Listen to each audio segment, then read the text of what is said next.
G'day everybody and welcome to week 11 of Laws 13010 Evidence and Proof. I'm Anthony Marinac.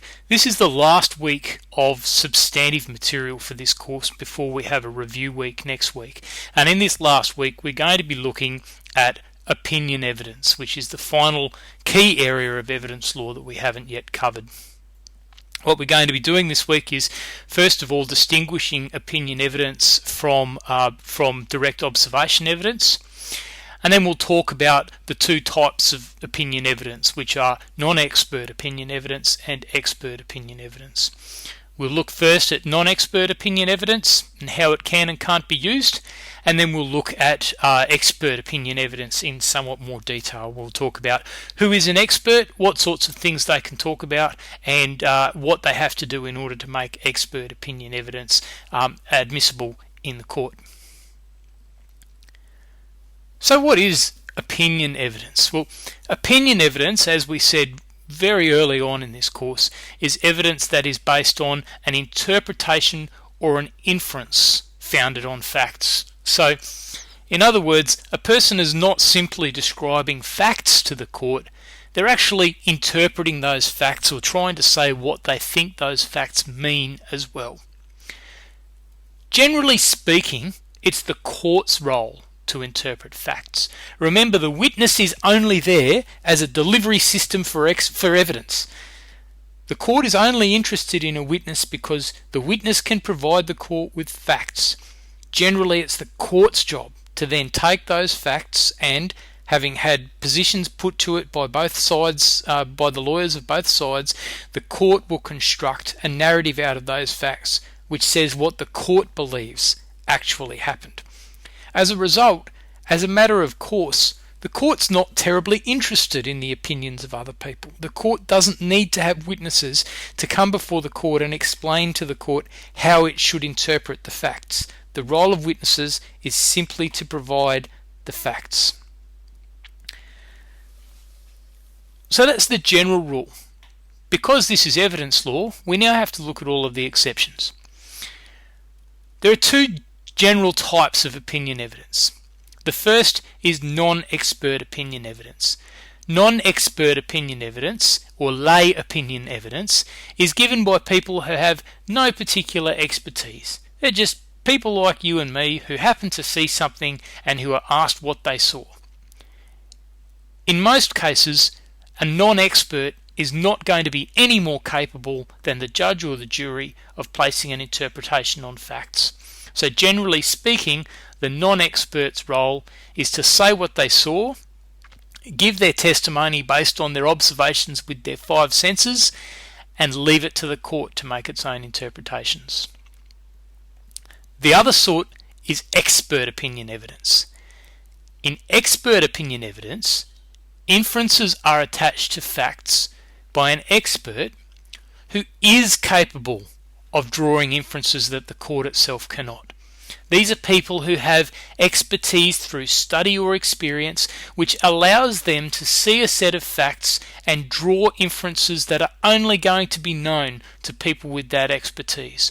The court recognises that expertise and reaches out to it to help the court to interpret the facts which have been placed before it. So that's the difference between the two. Let's start with non-expert opinion evidence. There are really two types.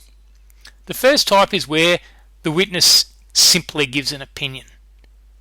To be quite blunt about it, the court doesn't care. So, if a witness was asked about let's say an accused person, do you think he has good hygiene habits? And the witness said, no, he usually smells and doesn't seem to look after himself very well at all, and I think he's a bit of a grub. That's all opinion. Nobody cares. The court's not interested in the witness's opinion about the accused person. They're only witnesses in their observation. They're only interested in their observation. If they limited themselves to saying, in my observation he generally seems quite unkempt, they might sneak away with that. But generally speaking, a witness just giving an opinion is neither here nor there. It's pointless testimony. The second type of opinion, though, is an observational opinion. And an observational opinion is usually allowed because an observational opinion simply enables the witness to tell their story properly. The example that I've given in the slide there shows, I think, reasonably well what an observational opinion is. You ask a witness a question and the answer is, I saw my car in the car park. Now, at first glance, to anyone who's not a lawyer, that sounds pretty much like a statement of a fact. I saw my car in the car park. But it's not, is it? It's a statement of opinion and interpretation based on facts that were observed. If the person kept it just to the absolute facts, then what they would say is something along the lines of, I possess a dark blue Subaru Impreza with license plates 123ABC. I went into the car park and I identified that in the car park was a dark blue Subaru Impreza bearing the license plates 123ABC.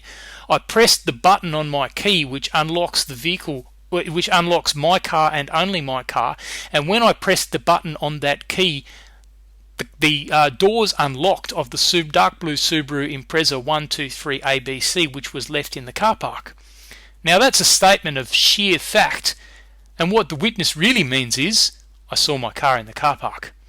It makes much more sense to allow those basic levels of interpretation, to allow the witness to tell their story. It's the same as the example we gave earlier in this semester where the witness says, I heard a bang outside. Now if you had a witness who says, I heard a bang outside, your follow-up question might have been, well, do you think that bang sounded like a gunshot or a car door or somebody dropping something? And the witness might say, well, it sounded to me like a car door slamming. That's an opinion. But it's an opinion that is really an interpretation of their observation. It makes no sense to say that is an opinion. What it really is an opinion that helps us to understand how they interpreted the facts around them and how they might have reacted to those facts around them. A person who hears a car door slamming outside their house is likely to react very differently to a person who hears a shot being fired immediately outside their house. So for those observational interpretations, we almost treat them like they're observations, and the court doesn't mind them. What the court won't allow is, once those opinions start to get to the point where they're no longer assisting the witness to give their evidence, the witness is simply shooting off at the mouth and giving their opinions to the court. So you need to distinguish between the two. Under the common law, non-expert opinion is generally inadmissible. The only time it is admissible is if it is necessary for the witness to convey what it is that they saw or heard, and if the evidence is about something for which a normal person would normally be able to give an inference. The examples that are given there in Lithgow and Jackson are things like age, we can normally tell whether somebody's old or young, sobriety, speed, time, distance, weather, handwriting, the identity of a person, whether somebody seems to be healthy or what there seems to be their emotional state. These are a number of examples that were given in Lithgow, Counsel and Jackson. So basic normal things that we actually can see are interpretations and inferences, but which are so closely based on facts that it really makes no sense to talk about the facts without also talking about the inferences. So that's non-expert opinion. That's pretty easy. Most of this lecture is going to focus on expert opinion, which is much more complicated. Expert opinion happens when the court needs somebody who has a greater level of expertise to explain to the court what sorts of inferences should be drawn from particular facts. And in this case, I've quoted for you the oldest piece of evidence law that I routinely use, and that's from the case Buckley and Thomas, which was decided in 1554, where the court said, in matters that arise in the law which concern other sciences or faculties, we commonly apply for the aid of that science or faculty. And this is an honourable and commendable thing in our law. So in other words, it is honourable and commendable that the law is prepared to reach out to other areas of knowledge in order to ensure that the law has sufficient knowledge before it to make a just opinion. Now, of course, that leads us to a number of interesting questions. The first one is, who is an expert? Who's going to count as an expert for the purpose of giving expert evidence? Well, the first step is we have to work out whether there is a body of knowledge or experience which is sufficiently organised or recognised to be accepted as a reliable body of knowledge or experience. So in other words, before you can be an expert in something, there has to be something to be expert in. The case that we're going to focus on here is Osland and the Crown. Now, this was a case where a person who was accused of criminal offences was raising a defence related to what's now known as battered wives syndrome.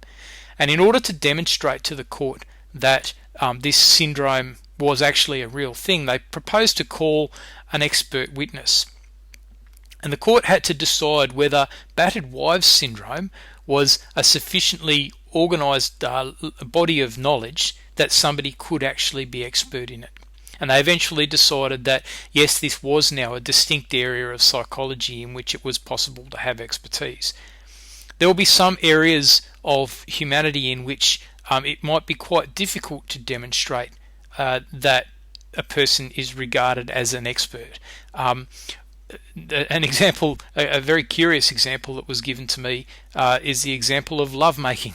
It's something that's very widespread, but it would actually be very difficult to work out how somebody could be determined to be an expert or a non-expert in that area. If you ask any teenage boy, he'll probably profess to a certain level of expertise, but in reality, there's no sufficiently organised level of knowledge or experience around that particular activity for anybody to genuinely claim that they could be broadly recognised within the community as being an expert. So we start by saying, is this an area of knowledge in which a person might claim expertise? If it is, we then say, is the person who's claiming to be an expert actually recognised within that body of knowledge as being an expert? And there's no specific formula that can be applied to work out who is an expert. You can become an expert through study and through the gaining of formal knowledge, or you can become an expert through sheer practical effort. The most common example of the latter type is the Crown and Harris, a 1997 case in which the expertise of an Aboriginal tracker was held to make that person an expert for the court's purposes, because it was held that the tracking of animals and people in the Australian bushland was a sufficiently organised body of knowledge. This is something that has been handed down within Indigenous communities from generation to generation, and that there was a sufficient understanding of that body of knowledge for the court to be able to recognise that the witness was regarded as an expert. So that's how we determine who is an expert. First we ask, is there a sufficient body of knowledge to actually be an expert in anything? And then we ask, is the actual witness who's being brought before the court regarded within that body as being an expert? So that gets your expert onto the stand. They haven't actually given any evidence yet, they've just reached the stand. The next thing we have to think about is, what's the expert witness going to do when they get there? You see, we're asking the expert witness to give us inferences and interpretations based on facts. That means we have to think carefully about what are the facts that the witness is going to be making their opinions based on. We can look at a case from the late 1940s called Bug and Day. Now, in Bug and Day, a mechanic was called to give expert evidence in relation to a motor vehicle crash. And the expert gave evidence of what speed he assessed the vehicles to have been travelling at. It later emerged that the expert had not been told a number of key facts that were necessary to make that assessment. For instance, he was not told the mass of the vehicles that were involved in the collision. Now, unless you know the mass of two things that collide, it's going to be very difficult to assess what speed they might have been colliding at, because obviously a big heavy thing will do a lot more damage, even at slow speed, than a light flimsy thing. So given that the correct facts had not been given to the expert's opinion was ruled to be of no assistance to the court. So the court will always want to know what facts were the expert's opinion based on. Second thing is, those facts then need to be capable of being proven in evidence. There's no point getting an expert to give an opinion that's based on a bunch of facts if we then find that those facts are all just kind of made up by the lawyers, that those facts don't actually have any real relevance to the real case at hand. If those facts are basically hypothetical, then the expert is going to give a hypothetical opinion, but it's not actually going to be useful to assist the court to make interpretation of the facts in this case. So if a fact is in issue, it has to be demonstrated by evidence. So you can't give an expert witness a bunch of facts and say, please interpret these, and then take that interpretation into the court, unless you're also going to be prepared to prove the facts that you've asked the expert to base their opinion on. Finally, the witness has to be capable of explaining to the court how they arrived at their opinion. If they can't explain to the court how they arrived at their opinion, then why should the court believe that their opinion has any validity? This is why a good expert witness is worth their weight in gold, and why they can command some astronomical fees to appear in court, because the fundamental skill of a great expert witness is to take complicated concepts within their field of knowledge and reduce them to a level that is comprehensible for people who lack that knowledge and experience. They need to be able to explain how they reached what might be a very complicated final position in simple layperson's terms. And that's a very difficult skill. There are some other rules that we need to apply in relation to expert opinion evidence. The first of those is that experts are not entitled to give opinions on questions of law. So you're not entitled to bring in a professor of law at your local law university or local law school and get them up on the stand and ask them to interpret a particular piece of statute or a particular piece of case law that's relevant to the case at hand. And the reason is that if you think about that case from 1554 that I mentioned a few moments ago, it says that the law will reach out to other areas of knowledge in order to obtain expert opinion evidence. The judge doesn't feel like he or she needs the advice of a law professor, thank you very much, because they're a judge and they regard themselves as being experts in questions of law. So do the lawyers who are appearing in the case regard themselves as being experts in questions of law. You really do have to wonder what would be added by calling a professor to give expert evidence on questions of law. The court's quite capable of making those opinions for itself. The only exception is a question of foreign law. If it's necessary to consider a piece of foreign law in an Australian case, it is acceptable to bring in an academic who is expert or a lawyer who is expert in that foreign law to explain the law to the court. But then it will still be up to the court to apply that law to the current case. So the court will not simply vacate its decision-making responsibilities to the expert witness, but it will take the expert witness's advice about what the meaning of the foreign law is.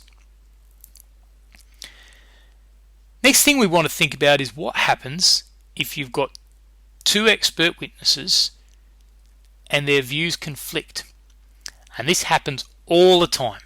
As soon as one side finds out that the other side is bringing an expert witness to the party, they'll want to bring their own. The role of experts is to assist the court. What this means is that it's open to the judge and open to the jury to believe one of the experts or the other expert or neither of them. The court is not bound by the expert opinion. The court is merely informed by the expert opinion. So if you have two experts giving completely opposite views or very different views on the one case, it's not necessary for the experts to resolve things amongst themselves. Both of those views can be put to the judge or the jury, and the judge or the jury can then decide which evidence they believe, in the same way that they're deciding which evidence they believe about everything else to do with the case. Ultimately, the court is the decision-making authority, not the expert. But that leads to a really interesting question in criminal matters. See, in criminal matters, as soon as there's reasonable doubt, you're supposed to get an acquittal. And so there's an argument there to say, well, if you've got two experts and they can't agree on how to interpret these facts, doesn't that mean there's reasonable doubt? And that was a question that was asked in the Chamberlain case that we've spoke about briefly last week. This is the case relating to the death of Azaria Chamberlain at Ayers Rock in 1980. Some of the experts said a dingo did it. Some of the experts said a dingo couldn't possibly have done it. Some of the experts said the bloodstains in the car were probably Azaria's. Some of the experts said the bloodstains in the car couldn't possibly have been hers. Now, from one perspective, you could say, doesn't this automatically mean that there's reasonable doubt? The High Court said no. The High Court said that even if you have experts from two sides who are arguing completely the opposite case, it is open to the jury to decide that the jury completely believes one expert and completely disbelieves the other expert. And if the jury completely believes one expert and completely disbelieves the other expert, then it's still possible for the jury to find that it is persuaded beyond reasonable doubt. So never fall into the trap of thinking that just because you've got conflict in expert testimony, you've automatically got reasonable doubt. It doesn't work that way.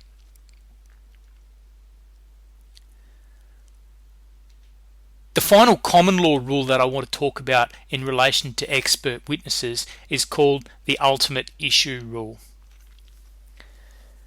The ultimate issue rule effectively says that experts can't give evidence going to the ultimate issue to be determined by the court. In other words, if there's one core question, did they do it, the expert is not supposed to give an interpretation that would answer that question. Now, this is an odd rule. It seems very odd in principle for a couple of reasons. One is that, as we've just said in relation to the Chamberlain case, the judge or the jury is completely at liberty to ignore expert opinion evidence anyway. So if the expert gave an opinion about how the case should be resolved and the judge or the jury disagreed with them, then the judge or the jury could just make another decision anyway. So it doesn't seem like there would be any harm by the expert giving an opinion on the ultimate issue. More to the point, expert opinion only tells us how to interpret the facts. We've already heard today that experts can't tell us, they're not allowed to tell us how to interpret the law. Now, we know from our basic process of legal reasoning that we identify the issues, we identify the rule, we apply the facts to the rule, and then we conclude. What that means is that if the expert opinion helps us work out the facts, we've still got to apply the law. So even if the expert purports to give us information about the ultimate issue, there's still going to be a process of legal reasoning to be done. Seems like the High Court agrees. So now, as long ago as 1989, the High Court was making pronouncements to the effect that it's doubtful whether there's now a rule precluding the expert witness from expressing a view on the ultimate issue. The only thing is that neither the High Court nor the statute have ever come outright and said the ultimate issue rule no longer exists. So you need to know that it's out there, but realistically it's not something that is likely to crop up regularly in terms of your actual practice, and I suspect that the ultimate issue rule is also very unlikely to crop up in the exam for this subject. The very last thing that I want to talk about in relation to expert witnesses relates to expert witness reports as they're required under the statutory rules. In Queensland, we have adopted what are called the Uniform Civil Procedure Rules. Those of you who have done civil procedure will already know the UCPRs backwards, forwards and sideways. The UCPRs contain a range of rules which relate to the use of expert witness evidence. What they require is that in Queensland, in civil cases, expert witnesses generally give their evidence by way of a report rather than by giving oral evidence. Okay, this is for their evidence in chief. So they provide the report before the case, and the report is then disclosed to all other parties in the case. So every expert witness that is called will provide a report, and the report gets circulated to everybody. Now, that's just evidence in chief. It's then permissible for any side to indicate that they wish to cross-examine the expert, in which case the expert will have to turn up to court on day and actually give evidence and be cross-examined based on the report that they've written. But it's not necessary to call them just to give their evidence in chief. Question is then, what happens if they disagree? And there's actually a very cool set of rules in terms of the UCPRs about how to deal with disagreement by expert witnesses. If the experts disagree, the court may direct them to hold a meeting between the experts. If the experts are directed to meet, then they'll be directed to identify areas of agreement and disagreement between them, and they'll be directed to try to resolve the areas of disagreement. They then have to come back to the court with another report, and the report will express the areas that they agree upon and the areas that they disagree upon and the steps that they've taken to try to resolve those areas of disagreement. This means that the court's time is not wasted any more than necessary by experts who are just playing an academic dueling game. It means that when the court proceeds on the basis of expert evidence, as much as possible, it's proceeding on the basis of agreed expert evidence, which both of the experts which have been called by both of the sides are as comfortable as possible with. It's a very sensible way to reduce the amount of time that cases take up in the courtroom. So that's opinion evidence. In the lecture today, we've looked at how opinion evidence is different from direct evidence. We've looked at expert and non-expert opinion evidence. We've looked at the fact that non-expert opinion evidence is generally not admissible, but it can be admissible if it's just a way for the witness to explain their observations. We've looked at how somebody can be identified as an expert witness and what the limitations are on giving expert opinion evidence. We've talked about the fact that the judge and jury are perfectly entitled not to follow expert opinion evidence once it's given to them, because ultimately the judge and the jury are the judge and the jury, not the expert opinion, not the expert giving an opinion. And finally, we've looked at how the statutory rules affect the giving of expert opinion evidence. This week I'm suggesting that you have a look at two final pieces of Hollywood. The first is from the comedy movie My Cousin Vinny, which is an unusual comedy movie mainly because Marisa Tomei, the main character that you'll see in the clip that I'm suggesting, actually won an Oscar as Best Supporting Actress for this performance, which is highly unusual for a comedy movie. But it's an extremely good example of how a person without formal knowledge might demonstrate themselves to be sufficiently expert to give expert opinion evidence. And even better, they conduct a voir dire and they identify it as a voir dire, which is something that I wouldn't have expected to see in Hollywood. The second clip is another example of expert opinion evidence, and this is from one of the two absolute classic courtroom movies that you will ever see. One of them is 12 Angry Men that you've done an assignment on. The other one was made also in the early 1960s, late 1950s, and this movie is called Inherit the Wind. This is a movie about the Scopes monkey trial in Indiana when a school teacher was taken to court for teaching evolution as an alternative to creation in the schoolroom. And it's a wonderful movie and a wonderful scene. I hope that you enjoy both of the scenes from these movies, and that the questions help to bring expert opinion evidence, as we've been discussing it, into focus. Finally, that brings us to the end of the substantive material for this course in evidence and proof. Next week, we're going to have a review session, a review and application session, to try and pull together what have been really quite a varied set of concepts that we've looked at over the last 11 weeks and the last 11 lectures. But this does bring us to the end of the substantive material. I do hope that at this point you feel you have a strong and confident understanding of the material that we've covered, and I'll look forward to applying it in a more practical way when we resume next week.